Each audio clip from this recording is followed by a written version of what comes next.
Hello everyone, कैसे हैं आप लोग। आशा करती हूँ आप सभी अच्छे होंगे। और आज मैं एक नई रेसिपी लेके आई हूँ। मैं आज लौकी के बड़े बनाऊँगी, जिसको हम सुखाने के बाद बनाते हैं। इसे धूप में सुखाया जाता है और धूप में सुखाने के बाद इसका हम सब्जी बनाने के लिए इस्तेमाल करते हैं। सब्जी हम इसका आलू के साथ बनाते हैं, जो कि बहुत ही टेस्टी लगती है। हमारे बिहार में कुम्हरौरी नाम की एक सब्जी होती है, जो लौकी के समान ही होती है। पता नहीं आप लोग क्या बोलते होंगे उसको, पर हम लोग कुम्हरौरी बोलते थे। जो कद्दू के समान होते हैं, कद्दुआ बोलते हैं या फिर टाइप ऑफ वही। तो ऐसे ही हम आज लौकी का बना रहे हैं, जिसे मैंने कद्दूकस कर लिया है और उसका पानी निचोड़ लिया है।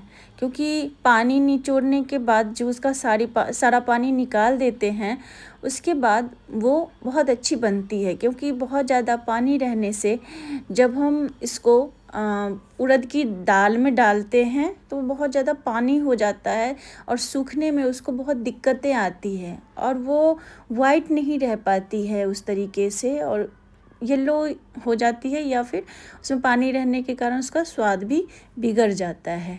तो हम उसको घिसने के बाद अच्छे से निचोड़ लेंगे पानी को टाइट हाथों से। वैसे तो गांव में कपड़ों की सहायता से निचोड़ा जाता है, सूती कपड़ों को लेके। इस तरह से उड़द की दाल हमने पीस लिया है मिक्सी में डाल के। रात में हमने भिगोने के लिए दिया था और दिन में पूरा फूलने के बाद जब हम भिगो के उसको मिक्सी के जार में रख के पीस लेते हैं। फिर उसी उड़द की दाल में हम ये घिसा हुआ लौकी डाल देते हैं और इसी के सहारे हम उस लौकी के बड़े बनाएंगे।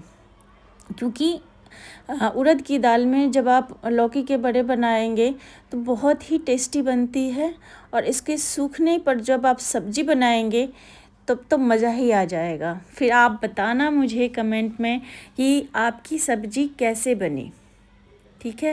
और किस तरीके से आपने, ऐसे ही इसी तरीके से बनाना है आपको, लेकिन आपने किस तरीके से बनाया, क्योंकि इसको धूप में सुखाना तो कंपलसरी है। इसमें फिर लौकी का डाल के थोड़ा सा हम हींग डालेंगे, क्योंकि हींग बहुत स्वाद को बढ़ाता है और डाइजेस्ट करने में भी ठीक रहता है। फिर हम थोड़ा सा अजवाइन भी डालेंगे, जो कि ये भी वही काम करता है, डाइजेशन को और स्वाद को दोनों ही बढ़ाता है, और हम इसका आनंद अच्छे से ले पाते हैं। फिर हमने डाला इसमें सौंफ, जो कि ये भी सेम काम करता है।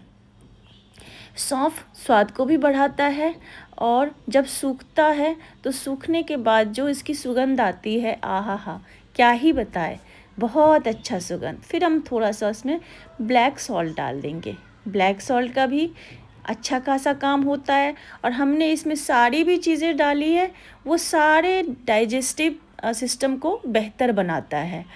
और फिर हम इसको अच्छे से मिला देंगे। ये हमारा बॉल छोटा पड़ रहा था, लेकिन फिर भी मैं कोशिश कर रही थी कि मैं इसी में सबको अच्छे से मिक्स कर लूँ, बट हुआ नहीं।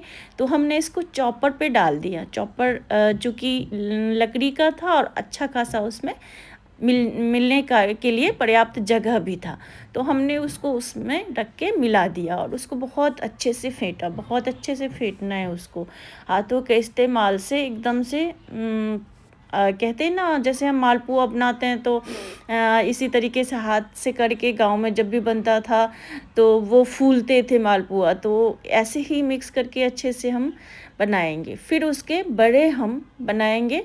कोई ट्रे या प्लेट कोई सा भी ले ले, उसमें तेल ग्रीस करके फिर उसमें ऐसे बड़े को डाल देंगे। इसी तरीके से सारे बड़े हम इसी तरीके से बना लेंगे, और फिर उसे हम धूप में सूखने के लिए डाल देंगे।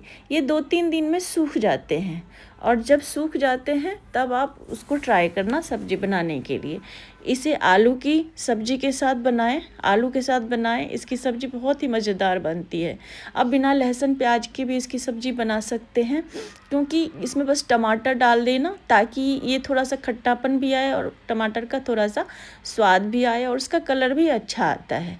और अगर आपको लहसुन प्याज के साथ बनाना है तब तो लाजवाब ही बनेगा। जिसको अच्छा लगता है लहसुन प्याज खाना वो अब बना सकते हैं बहुत अच्छे से। और आप फिर इसको बना के आप चावल रोटी किसी भी चीज़ के साथ खा सकते हैं। वैसे ये चावल के साथ ज़्यादा अच्छा लगता है। तो कैसी लगी हमारी रेसिपी आप कमेंट ज़रूर करना। और ये दूसरी चीज़ है, मैं इसके बारे में आपको बाद में बताऊंगी।